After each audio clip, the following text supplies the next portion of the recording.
So today we're going to take a look at some of the most intense NBA player rivalries of all time. Welcome to Fleece TV. Let's get it. Russell Westbrook versus Kevin Durant. The former Thunder teammates weren't exactly the best fit on the court together during their time in OKC, but they formed a devastating combination alongside James Harden, and history should show their partnership was held back by weird front office decisions, injuries, and bad luck more than anything else. Their relationship turned icy after Durant left to chase a dream of winning an NBA title with Golden State in 2016, who just had the best regular season ever with 73 wins and eliminated OKC from title contention. Westbrook subtly showed his hatred towards Durant, insinuating that he was soft by posting an Instagram picture of a 4th of July themed cupcake display just hours after his former teammate decided to move to the Warriors. Their matchups since have always been highly anticipated, creating a sort of intense playoff-like atmosphere with Durant and Westbrook having multiple heated exchanges on the court. As the years have passed, with both players moving to multiple new teams, Durant and Westbrook appear to be on speaking terms once again. Ahead of the Clippers-Suns playoff series in 2023, Westbrook insisted there was no beef between the two, with Durant even defending Westbrook after Game 4, effectively squashing any animosity. By the end of the 2022-23 campaign in 16 overall contests, Durant averaged 30.9 points, 8.3 rebounds, and 4.4 assists when matched up against Westbrook, who recorded an average of 26.8 points, 9.3 boards, and 8.9 assists in those games. Michael Jordan versus Isaiah Thomas. The feud between Michael Jordan and Isaiah Thomas is legendary in NBA history, as it's been going on for almost 40 years. Throughout the late 1980s and early 1990s, their teams clashed repeatedly in the playoffs, with the Pistons, known as the Bad Boys for their physical play, often targeted Jordan. This tension seems to begin as early as 1985, when Thomas allegedly tried to freeze out rookie Jordan during an All-Star game, who, as a surprise to many at the time, finished with only 7 points. From 1998 to 1990, Thomas's Pistons eliminated Jordan's Bulls from the playoffs. But in 1991, the tables turned when the Bulls finally defeated the Pistons,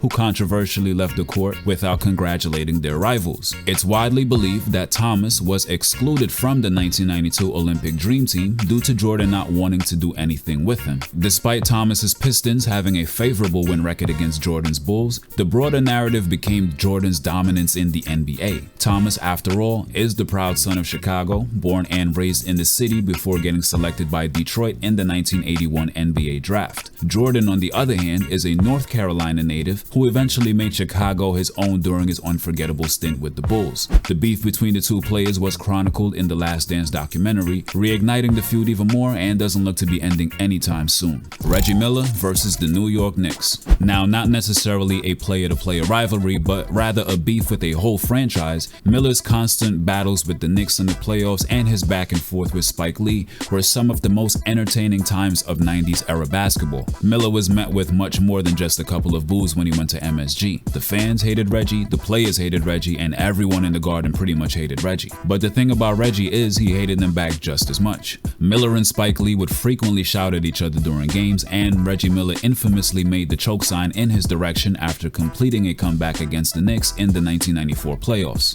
Miller was known for his trash talk and often backed it up with his play on the court, but his most heated rivalry with a Knick probably has to be John Starks. Starks was a solid player for the Knicks, but in the 1993 playoffs, he allowed Reggie Miller to get under his skin during a game, resulting in him headbutting Miller. What made the incident even more funny was Miller's dramatic reaction, selling the impact in a way that added a touch of humor to an already intense atmosphere. Reggie would go on to finish the game with 36 points and even knock the Knicks out of the playoffs on his way to an NBA Finals run in 2000. Chris Paul versus Rajon Rondo. Both Chris Paul and Rajon Rondo are widely recognized as elite point guards during their time, and the animosity between the two is not just a product of their competitive nature. It also stems from some controversial incidents that have happened over the years. The rivalry started in the summer of 2008 when Paul was named a finalist on the US Olympic team over Rondo. After he got cut, Rondo was upset because he felt like he deserved it over CP3 since he just won a title with the Boston Celtics. Nothing too crazy.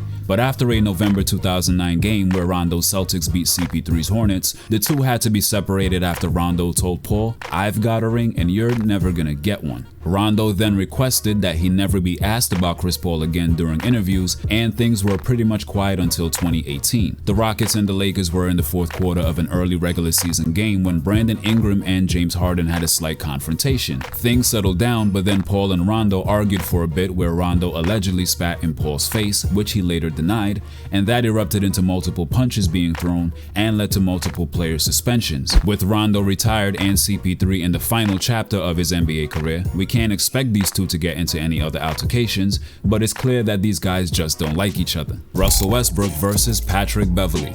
You'd expect a player with the accolades of Russell Westbrook to have a greater rival than a role player such as Patrick Beverley, but the root of their bad blood can be traced back to the 2013 NBA playoffs. Westbrook was playing for the Oklahoma City Thunder and Beverley for the Houston Rockets. In Game 2 of the first round, Westbrook signaled for a timeout, and as he was slowing down, Beverley made an aggressive attempt to steal the ball. This led to a collision where Westbrook tore his meniscus and was ruled out for the remainder of the playoffs. After the injury incident, pretty much every matchup between the two became a contest filled with hard fouls, gestures, and obvious dislike between them. Off the court, both players didn't shy away from continuing their rivalry. Westbrook, in particular, made headlines in 2019 after a game when he claimed that Pat Bev trick y'all, man, like you play defense. He don't guard nobody, man, just running around doing nothing. Pat Bev later responded by stating that Russ's comments damaged his career as coaching staff, players, and fans looked at him differently. Ironically, Westbrook and Beverley would play for the Los Angeles Lakers in the 2022-2023 season, even embracing each other once they became teammates. Shaquille O'Neal versus Dwight Howard. Shaq's career was ending right around the time that Dwight Howard was in his prime, but the beef between the two big men started off kinda silly. So, when O'Neal was making a name for himself during his early Orlando Magic years, he was often referred to as Superman, and the fact that Howard used a Superman costume as a prop during the 2008 dunk contest, he believed that Dwight was trying to be just like him. Funny enough, both he and Dwight were #1 picks by the Magic, used the Superman nickname, and later played with Kobe Bryant on the Lakers. On many occasions, Shaq has made it very evident that he isn't fond of Dwight, often taking jabs at him for not winning a championship and for not being as dominant as he was in his prime. O'Neal even refused to acknowledge Howard as the best center in the league back in 2012, instead naming Andrew Bynum and Brook Lopez over the 3-time Defensive Player of the Year. But after what seemed like an end to a very long and unnecessary feud, Shaq once again made some brutal comments about Dwight winning the NBA championship with the Lakers in 2020. While Howard enjoyed a strong, entertaining, and sometimes controversial NBA career, Shaq, without a doubt, had the better and more successful time in the NBA. At this point, the two have been beefing for over 15 years, even though one is retired and the other one was last seen playing overseas. Kobe Bryant versus Shaquille O'Neal. The most interesting part of the Kobe and Shaq beef is that it comes down to a difference in priorities. Kobe was so locked in on winning and being the absolute best, while Shaq had a more relaxed, laid-back approach to the game. Kobe would call Shaq lazy and out of shape, and O'Neal didn't exactly see Bryant as his equal. The dynamic duo won 3 consecutive titles together despite their animosity towards each other, but in the 2003 offseason, the Lakers brought in aging vets Gary Payton and Karl Malone. Despite the back-and-forth jabs between the two stars and dealing with injuries, the Lakers once again made the NBA Finals, facing the underdog Detroit Pistons, who spanked them in 5. Shaq was then traded to the Miami Heat that summer, mostly a result of the toxic relationship with Kobe,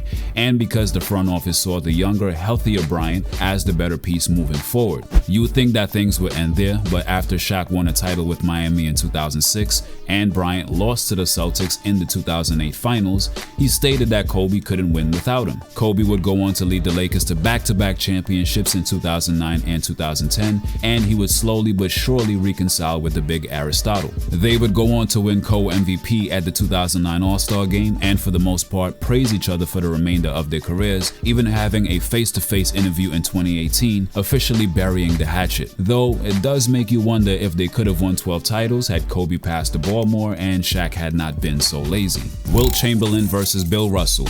It's been more than 50 years since these guys have retired, and folks are still debating who is the better player between Wilt Chamberlain and Bill Russell. Russell has the most titles out of any player in NBA history, winning 11 championships for his Boston Celtics, with a playing career that spanned from 1956 to 1969. Wilt was one of the most gifted scorers, using his 7'1" frame to physically physically dominate anyone in his path. He played between 1959 to 1973, but Chamberlain, despite how great he was statistically, only captured 2 NBA championships. Russell overall got the better of Wilt's teams, even winning 2 of his 11 titles against them in 1964 and 1969, while Chamberlain was part of the Warriors and later on the Lakers. In terms of all-around talent, the battle of the big men goes to Wilt, with career averages of 30.1 points and 22.9 rebounds. But regardless of which side someone may fall on, there's no doubt that Wilt and Russell played a major role in putting the NBA on the map. Larry Bird versus Magic Johnson. With contrasting styles and backgrounds, Larry Bird and Magic Johnson elevated the overall popularity and competitiveness of the NBA. This goes back to the 1979 NCAA championship game, where Magic got the best of Bird,